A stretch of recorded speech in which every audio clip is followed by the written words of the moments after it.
Beauty and the Beast.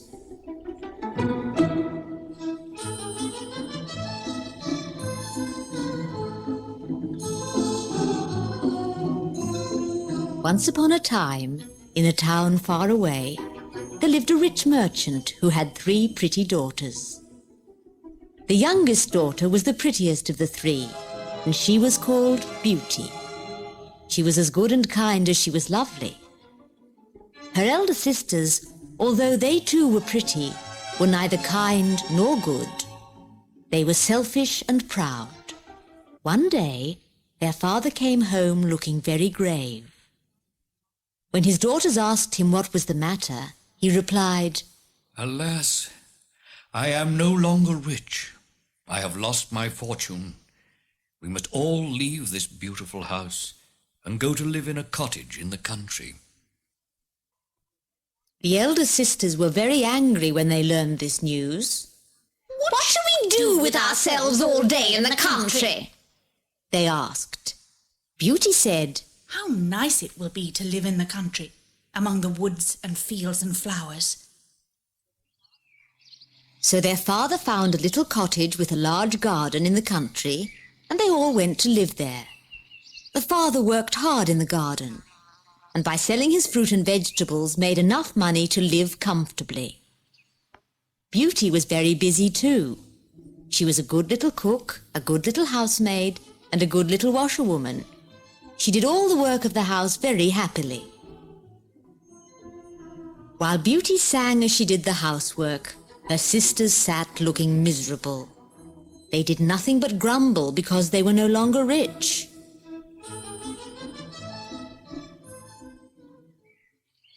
One day, the father gathered his 3 daughters together and told them that he had to go to a distant town on business. He might not return until the next day. "Is there any little gift which I might bring home for you?" he asked each of his daughters in turn. "Diamonds for me," Said the eldest daughter. "Pearls for me," Said the second daughter. "Please, father, a bunch of white roses for me," Said Beauty. Then their father rode away on horseback, and Beauty waved to him from the doorstep.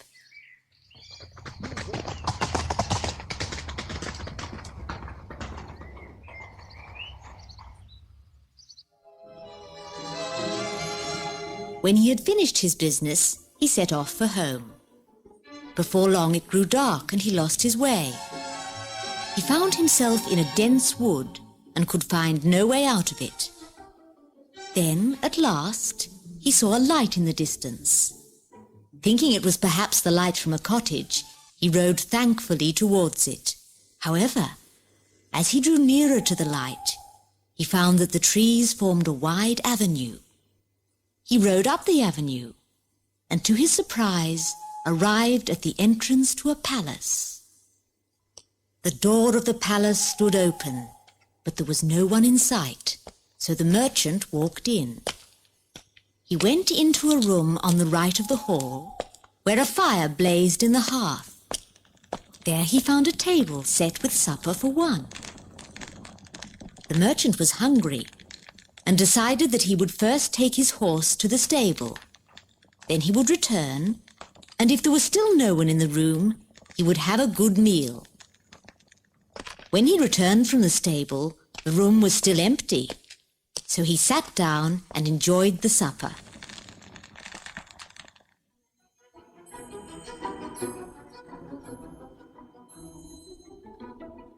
After supper, Beauty's father felt sleepy, and crossing the hall, he found a bedroom all ready for use. He went to bed and slept soundly until the next morning. When he awoke, his own clothes were nowhere to be seen, but a new embroidered suit lay on the chair in their place. He dressed himself in the new clothes, and they fitted as though they had been made for him. He then went to the room where he had eaten supper.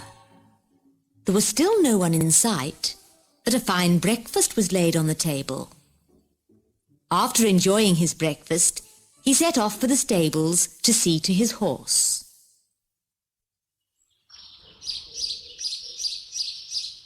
On the way to the stables, the merchant passed a beautiful rose garden. The sight of a white rose bush reminded him of Beauty's wish, and he left the path to gather a bunch of the roses. He had only picked one rose when he heard a terrible sound behind him. Turning round, he saw a big beast. The big beast said in a big voice, "You ungrateful man, whose bed did you sleep in? Whose food have you eaten? And whose clothes are you wearing? Mine, mine, mine! And you repay my kindness by stealing my roses. You shall die." The big beast looked so fierce that the poor man was terrified. He fell on his knees. Please, do not kill me. He begged. "You stole my roses and you must die," repeated the beast. Can nothing save me? Asked the poor merchant in despair. "Your life will be spared on one condition. Replied the beast. You must come back here in a month's time, bringing with you whatever shall first meet you on your return home." Beauty's father could not do other than agree to this. As the merchant rode away from the palace, he thought about the promise he had given to the beast. Will it be my cat, or will it be my dog who meets me on my return? He wondered. Then he remembered how Beauty had stood waving to him as he left home. An awful thought struck him. What if it is Beauty who first greets me on my return? As he rode on, this thought grew and grew. The nearer he got to home, the more certain he became of the disaster which was to follow. By the time he was in sight of the cottage, he was so filled with alarm that he hardly dared look up. Meanwhile, Beauty waited at the window of her room, watching for her dear father to return. When she saw a figure on horseback appear in the distance, she ran out of the cottage. Then she skipped gaily down the garden path and out onto the road. Yes, it was her dear father returning home. But Beauty could not think what was wrong with him. He looked so tired and sad. Father, dear, are you ill? She asked as she ran up to him. No, my dear. I am quite well. He replied. Then are you not glad to see me? Went on Beauty. Glad? Oh, my little Beauty. My little Beauty. Was all the poor merchant could cry. When they reached the cottage, the merchant told his daughters of his adventure and of his promise to the beast. But you shall not return with me, Beauty, whatever happens, he said. Beauty, however, insisted that once a promise was made, it should be kept. Finally, her father agreed that at the end of the month he would take her to the beast. It was a sad 4 weeks for Beauty and her father. They went about their work as usual, but there was no singing in the little cottage. The end of the month came all too quickly. The merchant lifted his beloved daughter onto his horse in front of him and set off sorrowfully through the woods. Towards nightfall, Beauty and her father arrived at the palace in the wood. As before, no one was to be seen. Her father lifted Beauty from his horse and led her into the room where he had eaten supper and breakfast on his last visit. This time a dainty supper for two was laid out on the table. Yet although they had not eaten all day, neither Beauty nor her father had any appetite for the meal. As they sat at the table, a terrible sound was heard at the door. The merchant knew, and Beauty guessed what it meant. Yes, it was the beast. In he walked and went straight up to Beauty. The beast gazed at Beauty for a long time. Then he turned to her father and asked, "Is this the daughter for whom you gathered the white roses?" Yes. said the merchant. And she would not let me return to your palace without her. She need not be sorry, said the beast. for everything in the palace is for her use. You must leave here tomorrow, and Beauty must stay with me. You need not fear, for no harm shall come to her. Her room is ready now. Good night. When Beauty reached her room, she found it more beautiful than any she had ever seen. Quite tired out, she was soon fast asleep.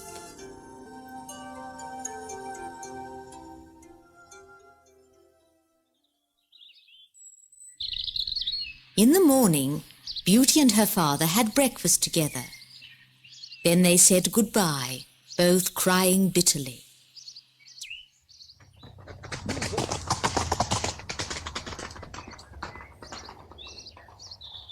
When her father had ridden out of sight, Beauty went to her room.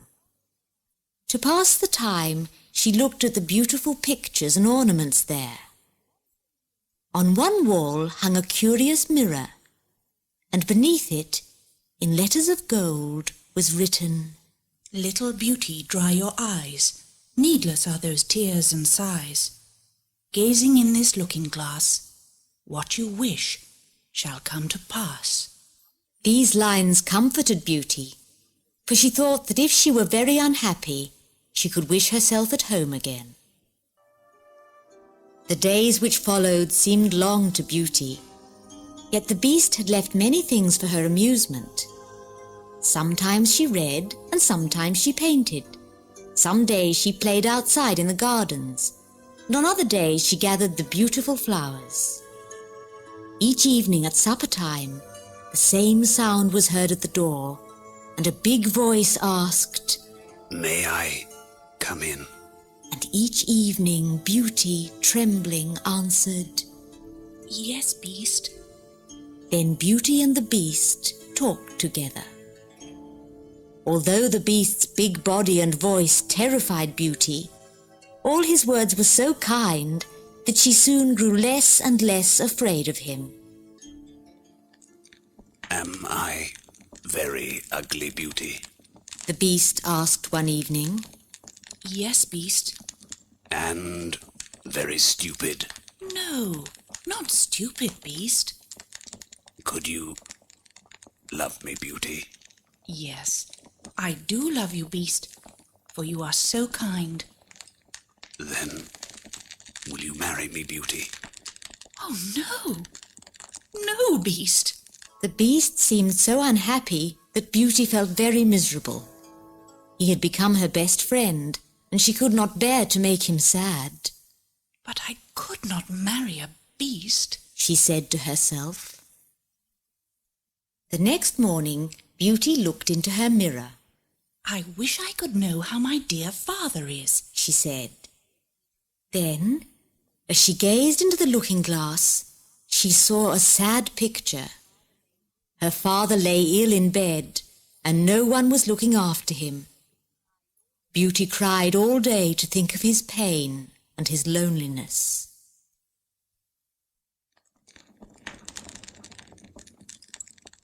When the beast paid his usual visit in the evening, he saw how sad Beauty looked. What is the matter, Beauty? He asked. She then told him why she was so unhappy, and she begged him to let her go home. It will break my heart if you go, Beauty, said the beast. Yet I cannot bear to see you weep, went on the beast. You shall go home tomorrow. "Thank you, oh, thank you, Beast," said Beauty. "But I will not break your heart. I shall try to come back within a week." The beast looked very doubtful, for he was afraid he was going to lose Beauty forever. Take this ring, he said sadly. And if you should wish to come back, lay it on your table before you go to bed at night. And now, goodbye, my Beauty. That night, Beauty looked in her mirror and wished that next morning she might wake up in her father's cottage. Beauty's wish came true, The next morning she found herself at home again. From the very moment he saw her, Beauty's father began to get better. Beauty was a good nurse, and she took great care of him. She was so busy that she could hardly believe it when she found that a week had passed. But although her father was much improved, Beauty did not feel that he was yet well enough to be left with her unkind sisters. I shall stay for 1 more week, said Beauty, and her father smiled happily at this news. However, only a day or 2 had passed when Beauty had a dream. She dreamt that the beast was lying on the grass near the white rose bush in the palace garden. He was saying, "Oh, Beauty, Beauty, you said you would come back. I shall die without you." This dream wakened Beauty, and she could not bear to think of the poor beast. She jumped out of bed and laid the magic ring on her table. Then she fell asleep again. When she woke in the morning, she was in her own room in the beast's palace. Beauty knew that the beast never came to see her until the evening, and yet the day seemed as if it would never end. At last supper time came, but the beast did not arrive. Then the clock struck 9, and still the beast did not come. Poor Beauty felt miserable. At last a sudden thought struck her. What if her dream was true? What if the beast was lying on the grass near the white rose bush? Beauty ran out into the darkness of the palace garden and made her way towards the white rose bush. There, lying on the wet grass beneath the rose bush, she found the beast. At first Beauty feared that he was dead. She knelt down beside him on the grass and put her hand on his head. At her touch, the beast opened his eyes. "I cannot live without you, Beauty," he whispered. "So I am starving myself to death. Now that I have seen your face again, I shall die content." "Oh, dear beast, I cannot bear it if you die," said Beauty. "Please live, and I will marry you. I love you, I really do. You have such a kind heart." When Beauty had spoken these words, she hid her face in her hands and cried and cried. When she looked up, the beast was gone, and a handsome prince stood by her side. He thanked her for freeing him. "What do you mean?" asked Beauty, surprised. "Oh, I want my beast, my dear beast, and nobody else." Then the prince explained. "A wicked fairy enchanted me and said I must be a beast and seem stupid and ugly. He told her. Only a beautiful lady who was willing to marry me could break the spell. You are the beautiful lady, Beauty," went on the prince. Then the prince kissed Beauty and led her towards the palace.